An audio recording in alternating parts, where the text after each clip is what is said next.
Been out here stripping the driver's side quarter panel down to bare metal, and I talked about how this car's had a lot of rock chips and scratches and things on it that were not feather edged out, and the rust showing under them. So on this side, I decided to leave a good size area so you can see what it looks like.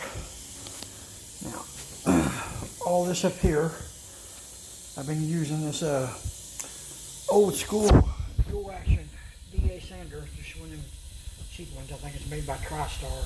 My father-in-law let me borrow that. Appreciate it. I haven't used one of them in probably 22 years. But it's a lot faster at taking the paint off. I just put it on the grind and go back and forth quickly over a large area. That way I don't stay in one area and don't worry about working metal. And I go back, taking my hand and feeling of it, and it's not even warm to the touch, really. So, anyway, let's get up here and find some of these spots I've been telling you about. All right, get my camera to focus. All right, there's one right there. Now, I know that looks like just a spot of maybe red oxide primer, but it's not. It's rust. Let me see, find some more spots here.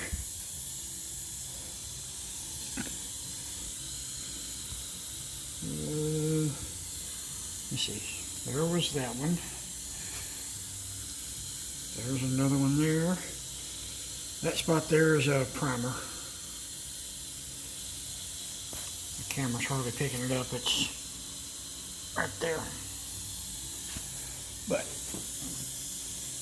let's see. See those two spots? Actually, there's three. There's one there, one right there. Try to get my camera's angle. I've got the flash on. I thought it would help, but I think it's actually hurting. But those are chips that were in the paint that were just painted over. They didn't feather edge them all out. They primed over them and blocked it out. See, there's another little spot right there. And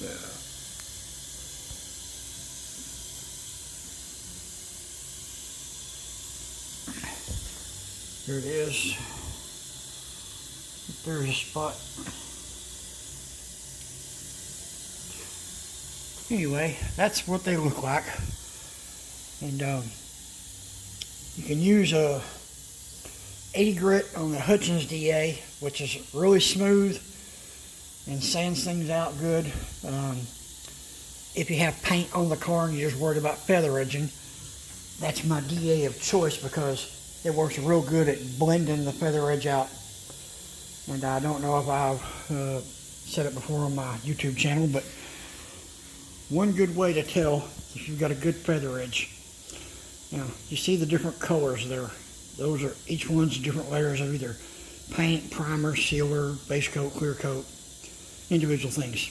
But it's kind of hard to do, but the flatter you hold that Hutchins DA and the further apart you can get each color of paint or primer or sealer or whatever, that means the more of a gradual transition you have from going from the metal out to the top layer of paint.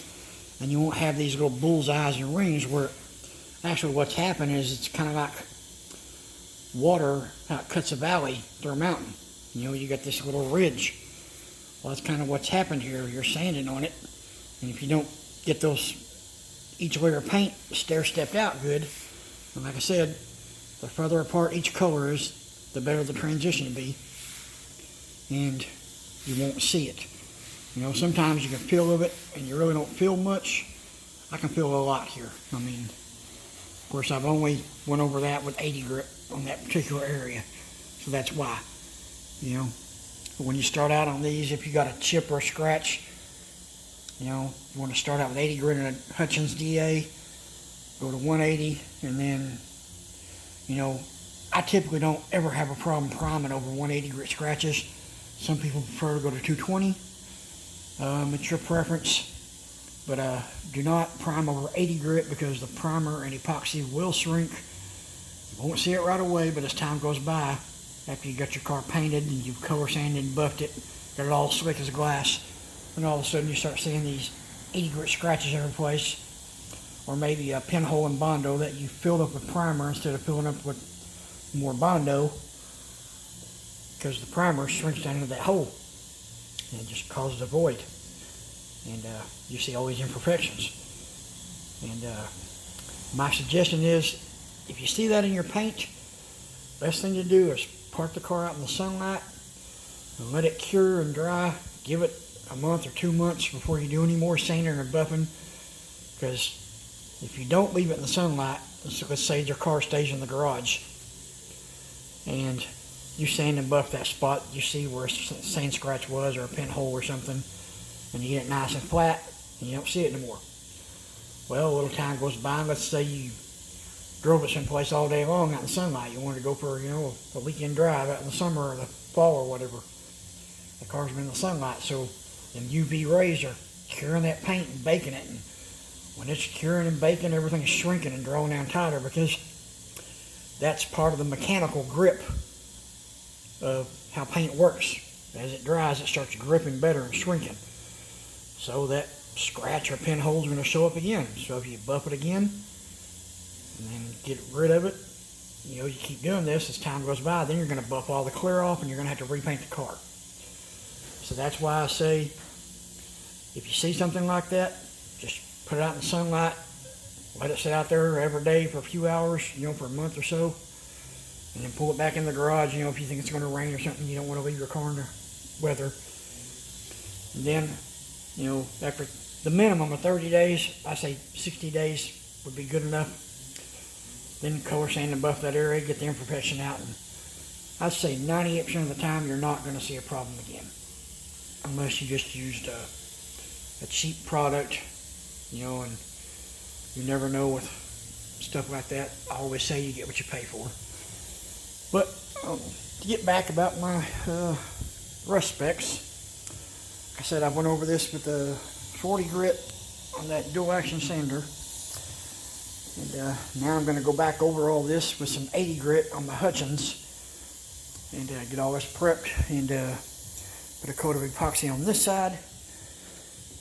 And then while that's drying, I'm going to work on fitting this lower part of this quarter panel. I had this side primed or epoxy last night. Sorry, I keep saying primer epoxy. I guess to each their own. Call it whatever you want. But, so after I get some epoxy on that side, I got to mix it up, give a 30-minute induction period. I'm going to work on test fitting this side while I'm waiting on the induction. And then I'll come over there and squirt 2 coats of epoxy on that driver's side quarter panel. And I'll work on fitting this and hopefully at least get the tail light panel welded on here, because I don't know if I've explained the process in which I had to do this before. But after we found out that I was replacing the trunk drop-off pins, had to get them in there, get them all fitted. And you got to make sure you got this part level with that. And then I had all them holes in there, like that are drilled all on the inside.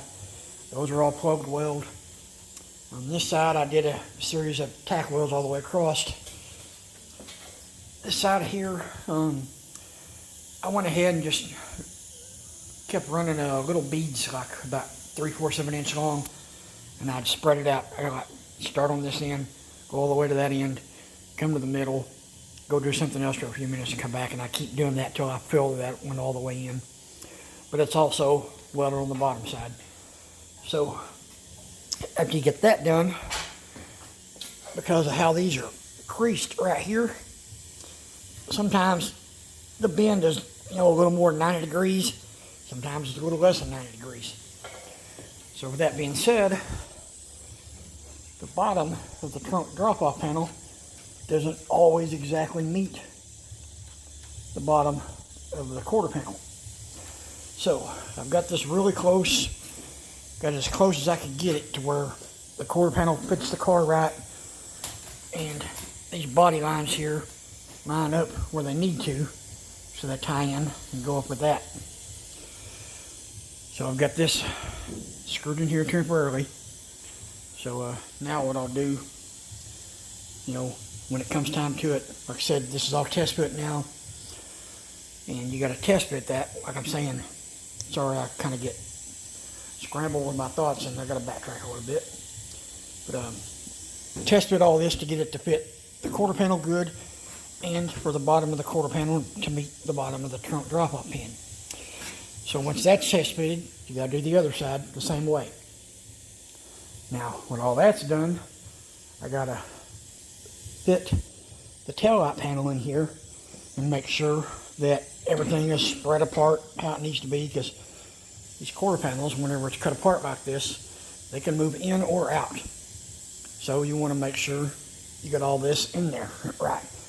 So I've got to put the tail light panel in there, temporarily hold it with some screws. Then I got to go with the trunk panel, put it back on, and adjust it and make sure that everything lines up right, because you don't want the top of the tail light panel to have a wider gap on one side as opposed to the other, because it can change where it fits in there. One side it may fit right down in that groove, another side it may fit a little lower. Always parts even NOS, which is new old stock parts, are that way. These cars had tolerances, and 45, 50, 60 years ago their tolerances weren't as good as they are now, and they're still not great. That's why they're called tolerances, because every car is different. Every person putting the thing together is different. Nowadays they got robots doing it, but still robots aren't perfect. But, so, that's my little tip for the day so far. We'll see how things go. I may do another video. Going to shoot some pictures, and I always upload the pictures first to my Facebook page, because these videos take forever to upload. My internet where I live is extremely slow, so sometimes a 12 to 15 minute video may take 7 or 8 hours to upload to YouTube, because I do it in 1080p. But so that's what's going on for today. So like I said, I'm trying to get 1,000 subscribers. I'm a long ways away. I have 54, I think. And I thank you for the 10 new subscribers I got. Appreciate that a lot. And one thing I forgot to say in the past, I don't always do, when you like the channel, or like the videos, and you subscribe to the channel, be sure and click the little bell. That bell will make sure you're notified of videos when I post them. You can either do custom notifications, or you can get all notifications. It's your choice. A lot of the channels I follow, I just go ahead and click the bell for all notifications. That way I see everything. But like I said, like the videos, subscribe to the channel, and share the channel with your friends. Hope the things I teach here are helping people out, for do-it-yourself people. You don't absolutely have to go to school for this.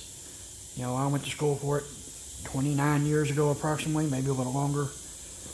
And what I learned then is a whole lot different than what they're teaching now. But, there's lots of things that I learned on YouTube that I had no prior knowledge of whatsoever. Such as putting tile in my house, such as wiring lights. And I did all these lights in all my shop. So YouTube can help you out a lot.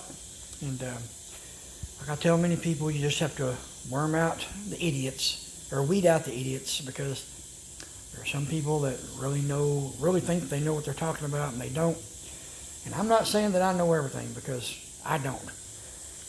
And if you see something I've done that you think is, just not going to work, I appreciate friendly, kind, constructive criticism.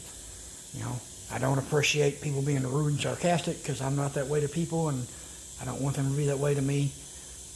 So that's just, as I say, if you see anything that you can give me a tip on, I appreciate it. So, everybody have a good day.